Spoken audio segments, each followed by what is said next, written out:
நான் மனிதன் செத்து போகும்போது என்ன எண்ணம் வருதோ அதே போல அவன் பின்னால ஒரு ஜென்மம் எடுப்பான்னு சொல்றாங்களே, சரிதானாரு. சரி, யார் சொன்னதுன்னு யாரோ எல்லாரும் சொன்னாங்கன்னு அவங்கள போய் கேளுங்கன்னு சொன்னேன். சரி, நான் எனக்கு தெரிஞ்சதை சொல்றேன், நீ கேட்டதுனால. அதாவது மனிதன் உடல் பிரிகிற போது அமைதியாக பிரியணும், திருப்தியாக பிரியணும்னு சொன்னா அந்த உடலை விட்டு உயிர் போகும்போது அமைதியும் திருப்தியும் இருக்கும். அப்ப சரி, அதுக்காகத்தான் சாவர போது பஜனை பாடுறாங்க, அதை செய்யறாங்க, இது செய்யறாங்களா ஆன்னு கேட்டாரு.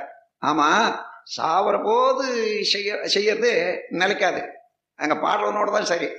அவன் சாவரவனுக்கு வேணும்னா சாவர போது நல்ல எண்ணம் இருக்கணும்னு சொன்னா வாழற போது நல்ல எண்ணத்தை வளர்த்து கொண்டானே ஆனால்தான் சாவர போது அந்த எண்ணம் இருக்கும்.